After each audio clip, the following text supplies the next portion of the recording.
ভিডিওটি পরিবেশিত হচ্ছে fansim.com এর সৌজন্য। আপনার সন্তান, ব্যবসা প্রতিষ্ঠান ও অনলাইন অ্যাকাউন্টের জন্য সুন্দর সুন্দর ইসলামিক নাম খুঁজে নিন fansim.com থেকে।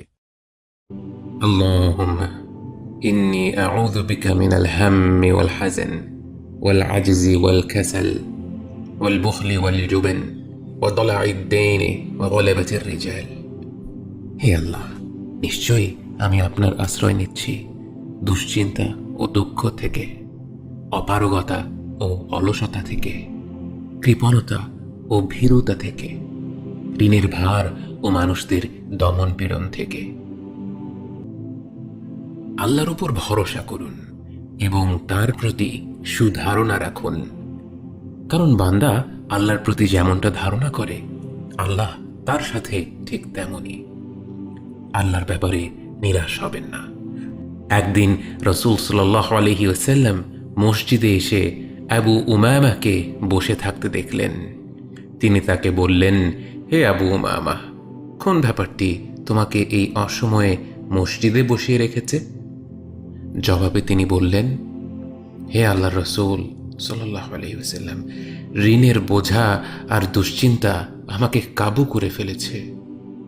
রাসূল সাল্লাল্লাহু আলাইহি ওয়াসাল্লাম বললেন, আমি কি তোমাকে এমন কিছু শব্দ শিখিয়ে দেব যেগুলো বললে আল্লাহ তোমার সকল দুশ্চিন্তা দূর করে দিবেন এবং তোমার ঋণ পরিশোধের ব্যবস্থা করে দিবেন?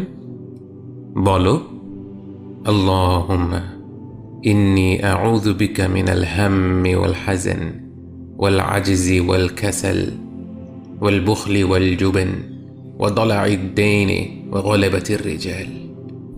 হে আল্লাহ, নিশ্চয়ই আমি আপনার আশ্রয় নিচ্ছি দুশ্চিন্তা ও দুঃখ থেকে, অপারগতা ও অলসতা থেকে, কৃপণতা ও ভীরুতা থেকে, ঋণের ভার ও মানুষদের দমন পীড়ন থেকে। চমৎকার বরকতময় কিছু শব্দের দোয়া, যেগুলো আল্লাহ ফিরিয়ে দেন না। আল্লাহর যেই বান্দাই পূর্ণ বিশ্বাসের সাথে এই কথাগুলো বলবে, আল্লাহ অবশ্যই তার জন্য স্বস্তি আর মুক্তির পথ বের করে দেবেন।